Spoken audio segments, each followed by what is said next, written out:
السلام علیکم ورحمۃ اللہ وبرکاتہ۔ جہانگیر مغل اپنے پروگرام بک ریڈنگ کی کتاب مطالعہ سیرت صلی اللہ علیہ وسلم 21ویں صدی میں کی 23ویں قسط کے ساتھ حاضر ہوں۔ آپ صلی اللہ علیہ وسلم کے پیغام نبوت، تصور علم اور زندگی کے بامقصد بنانے کے حوالے سے 21ویں صدی میں بھی راہبری کا کوئی مسئلہ درپیش نہیں ہے۔ انسان انہی افکار کو اپنی شعوری ترقی اور اپنی علمی وسعی کی مناسبت سے اجاگر کرتا ہے۔ آپ صلی اللہ علیہ وسلم کا مقصد انسان کو بعمل، بااختیار اور باشعور بنانا تھا۔ پیغمبرانہ پیغام صرف اصول فراہم کرتا ہے۔ ان اصولوں کو جاننا، سمجھنا، بیان کرنا، استعمال میں لانا، غلطی کرنا، اسے درست کرنا انسان کا دائرہ اختیار ہے۔ نبوت جو اصول فراہم کرتی ہے، اس میں یہ دعویٰ بھی کار فرما نہیں ہوتا کہ شاید یہ اس شخص کی تخلیق ہے، بلکہ اس کا ہمیشہ یہ دعویٰ ہوتا ہے کہ یہ پیغام اور اصول محض حقیقت متعلقہ سے مستعار ہے۔ اس کے خزانہ علم کی کتاب لوح محفوظ ہے اور وہیں سے یہ علم حکم الہی سے دنیا میں آتا ہے۔ پہلے بھی آتا تھا۔ آپ صلی اللہ علیہ وسلم چونکہ ختم النبیین صلی اللہ علیہ وسلم تھے، اس لیے قرآن حکیم کی صورت میں کتاب لوح محفوظ کا مستند اور کامل ترین اصولوں کا خزانہ عطا کر دیا گیا ہے، جو آخری انسان تک ہدایت اور راہبری کی دستاویز ہے۔ کوئی اس خزانہ سے کب اور کتنا استفادہ کرتا ہے، یہ انسان کے ارتقاء کے ساتھ ہے۔ انسان کی استعداد پر بھروسہ کرتے ہوئے نبوت کا خاتمہ ہوا اور اب انسانی استعداد کا امتحان ہے کہ وہ مثبت انداز میں آگے بڑھے۔ علم جدید اور پیغمبرانہ راہبری کی مناسبت سے یہ سمجھنا ضروری ہے کہ انسان کو خدائی راہبری کا سلسلہ مکمل طور پر بند نہیں کیا گیا۔ نبوت کے خاتمہ اور کامل اصولوں پر مشتمل دستاویز قرآن ایک الگ نظام راہبری ہے۔ انسان ختم نبوت کے بعد راہبری کا امین ٹھہرا ہے، اب خود مسافر ہے اور خود راہبر ہے۔ مسافری کی منزلوں میں کئی مقامات پر وہ راہبری میں غلطی کرتا ہے، اس کو احساس ہو جاتا ہے تو پھر وہ راہبر کی تمنا کرتا ہے۔ کبھی تو اسے نبی کی راہبری رواں کر دیتی ہے، اور اگر کسی وجہ سے وہ اس وسیع دنیا میں پیغمبرانہ راہبری کو نہ پا سکے یا سمجھ نہ پائے تو قدرت اس کی براہ راست راہبری فرما دینے پر قادر ہے۔ وہی نبوت کا اختتام ہے۔ کم تر درجہ کی وحی یعنی الہام بند نہیں ہوا، علمی تجلی انسان کے ساتھ ہے۔ علم جدید اور پیغمبرانہ راہبری کی بحث میں یہ نقطہ مد نظر رہنا چاہیے، خدا کا پہلا حکم علم کا یعنی اقرا ہے، اور آپ صلی اللہ علیہ وسلم فریضہ نبوت کا بار بھی اقرا سے اٹھاتے ہیں۔ علم ہی خدا کا راز ہے، علم ہی پیغمبرانہ فریضہ ہے، علم ہی انسان کا امتیاز ہے، یہی تکوین کائنات کے کردار و اسرار ہیں۔ علم انسان کی فطرت میں رکھ دینے کے بعد فرشتوں کا کردار بھی محدود ہو گیا ہے۔ راز علم کے فلسفہ کو جاننا اور کائنات کی روانی کو جاننا اور اسرار حقیقت سے پردہ کشائی سرکشی اور بغاوت میں رکھ دی گئی ہے۔ فرشتے اور نبی سرکشی نہیں کر سکتے، وہ پابند حکم ہیں۔ سرکشی و بغاوت انسان کی فطرت میں رکھی گئی، آخر کیوں؟ بنایا بھی خدا نے، امر بھی اس کا ہے، روح بھی اسی نے پھونکی، پھر ایسا کیوں؟ اس کا جواب یہی گزشتہ علمی بحث ہے جو پیغمبرانہ راہبری اور علم جدید کے حوالے سے ہوتی ہے۔ انسان کسی موقع پر کیا کچھ دعوے کر جاتا ہے اہمیت کا حامل نہیں، بلکہ توجہ کا مرکز یہ رہنا چاہیے کہ علم کا وارث بالاخر یہی انسان ہے۔ حقیقت تک انسان نے پہنچنا ہے، اور یہ راستہ سرکشی و بغاوت اور مزاحمت کی مزاحمت سے طے کرتا ہے۔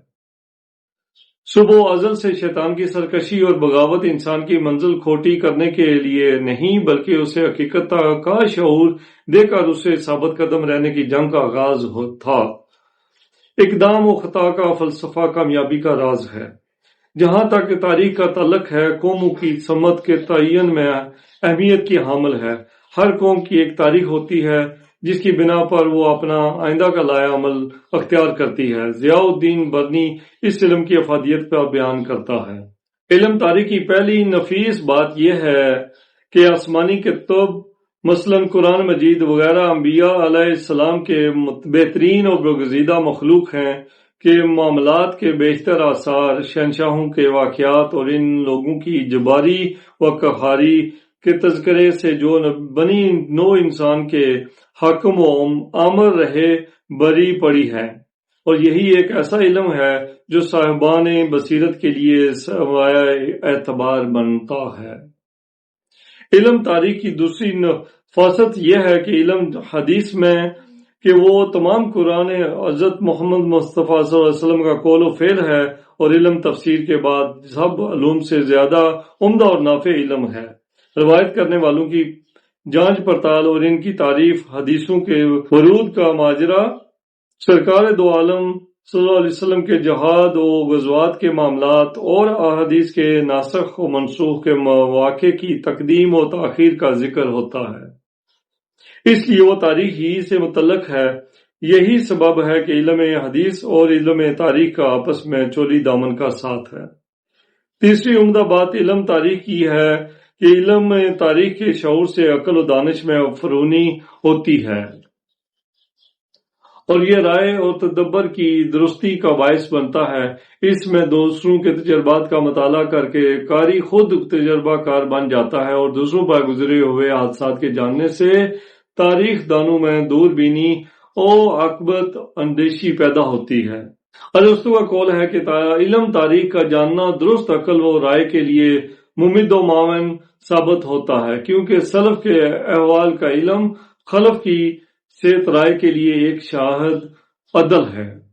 چوتھی نفاست یہ ہے کہ علم تاریخ سے واقف ہونے سے شہنشاہوں، بادشاہوں، وزیروں اور عظیم لوگوں کے دل قدیم اور جدید حادثات و واقعات میں برقرار رہتے ہیں، اور اگر سلاطین کو آسمانی حادثات کے سبب کوئی سخت مصیبت درپیش آ جائے تو اس کے دور ہونے کی امید ختم نہیں ہوتی۔ گزشتہ لوگوں نے بیماریوں کو دور کرنے کے لیے جو علاج اختیار کیا، اس علم سے موجودہ لوگوں کے لیے امراض کو دور کرنے کا علاج روشن ہو جاتا ہے، اور دل ان خیالی اور وہمی حادثات و واقعات سے جو سینوں میں در آتے ہیں بچا رہتا ہے۔ اس کے علاوہ حادثات کے وقوع پذیر ہونے سے پہلے ہی ان کی علامتوں کا پتہ چل جاتا ہے، اور یہ فائدہ کا عظیم فائدہ، اور یہ نفاست بہت بڑی نفاست ہے۔ پانچویں نفاست اس علم کی ہے یہ ہے کہ اس کی وساطت سے انبیاء علیہ السلام کے حالات و حادثات اور ان حادثات وغیرہ کو صبر و رضا سے برداشت کرنے کا پتہ چلتا ہے، اور پھر یہی آگاہی تاریخ کے جاننے والوں کے لیے صبر و رضا کا باعث بنتی ہے، اور انبیاء علیہم السلام کا مصیبتوں سے نجات پانا علم تاریخ کے عالموں کے لیے امید کا وسیلہ بنتا ہے۔ اس لیے کہ جب یہ معلوم ہو گیا کہ انبیاء علیہم السلام پر بھی کہ افضل انسان تھے، کئی مصیبتیں نازل ہوئیں، تو اس سے مومنوں کے لیے دل مصیبتوں اور حادثات کے وقوع پذیر ہونے سے خائف نہیں ہوتے۔ چھٹی نفیس بات یہ ہے کہ اس کے جاننے سے نیک لوگوں، منصفوں اور نجات پانے والوں کے عادات و خصائل، ان کی نجات اور ان کے درجے وغیرہ دل میں جاگزیں ہو جاتے ہیں۔ سرکشی کے سبب ظالموں اور جابروں کی بے نصیبی اور ان کی ہلاکت و تباہی مسلمان بادشاہوں، وزیروں اور سلاطین، خلفاء و سلفاء پر واضح ہو جاتے ہیں، جس کے سبب معاملات حکومت میں نیک کرداری و بدکرداری کے نتائج روشن ہو جاتے ہیں، اور نیک بخت سلاطین، سلوک اور خلفاء نیکی و خیر کی طرف مائل ہوتے ہیں۔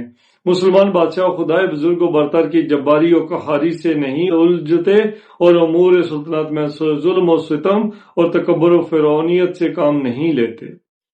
علاوہ ازیں صفات بندگی کے لوازم کو ہاتھ سے نہیں جانے دیتے۔ اس طرح خلفاء، سلاطین، وزراء اور ملوک کے نیک کاموں کا فائدہ عوام کو ہوتا ہے اور دور و نزدیک تک پہنچتا ہے۔ اور ساتویں نفاست علم تاریخ کی دین و سلطنت کے بزرگوں سے متعلق اس کی سچائی کا لازم ہوتا ہے۔ سلف و خلف کا قول ہے کہ علم تاریخ کی بنیاد سچائی پر رکھی گئی ہے، جیسا کہ حضرت ابراہیم علیہ السلام نے اللہ تعالیٰ سے دعا کی تھی، پچھلے لوگوں میں میرا ذکر صحیح جاری کرنا، اور خود اللہ تعالیٰ جھوٹ لکھنے والوں کی تنبیہ میں فرماتا ہے وہ الفاظ کو ان کی جگہ سے عدل بدل کر بیان کرتے ہیں۔ اس کے علاوہ باری تعالیٰ نے دروغ گوئی اور بہتان تراشی کو ہلاکت افرین باتوں میں شامل کیا ہے۔ تاریخ کی تالیف اور علم تاریخ دونوں ایسے بزرگ زادوں اور معروف و عظیم لوگوں سے مخصوص ہے جو انصاف، سچائی اور درستی سے منسوب تھے، اس لیے کہ علم تاریخ اسلاف کے خیر و شر، انصاف و ظلم، ان کی حقداری و غیر حقداری، اچھائیوں برائیوں پر پرہیزگاری، گناہ گاری، فضیلتوں اور رذالتوں وغیرہ نقل کرتا ہے تاکہ بعد میں آنے والے لوگ اس سے سبق اور عبرت حاصل کریں، حکمرانی و نیکوکاری کے فوائد اور نقصانات کا خیال رکھیں اور بدکرداری سے پرہیز کریں۔ خدا نہ کرے کہ کوئی دروغ گو اور افطرا پرداز جھوٹ کو کام میں لائے اور اپنے فریب کار باطن اور خبیث نفس کے باعث لو بزرگوں کے خلاف نازیبا امور تراشے، من گڑت کسے اپنی کتاب میں درج کرے، اپنے بہتان و افتر کو رنگین تحریروں کے ذریعے پھیلائے، جھوٹے واقعات کو اس رنگ میں پیش کرے کہ وہ صحیح معلوم ہوں، دنیا و آخرت کی خطا و جزا سے نہ ڈرے اور قیامت کے دن جو حساب کتاب اسے دینا ہوگا اس سے خوف نہ کھائے، کیونکہ نیک لوگوں کو برا کہنا اور برا لکھنا زبان سے کی جانے والی چغلی سے بھی کہیں زیادہ سخت گناہ ہے، اور بروں کو نیک کہنا یا لکھنا بد کرداری کی بہت بڑی مثال ہے۔ آج کے لیے اتنا، اگلی قسط کے ساتھ دوبارہ حاضر ہوں گا۔ جس نے میرا چینل ابھی تک سبسکرائب نہیں کیا وہ سبسکرائب کر دیں اور بیل آئیکن بھی دبا دیں تاکہ آپ کو میری آنے والی ویڈیوز بلا تاخیر ملتی رہیں۔ السلام۔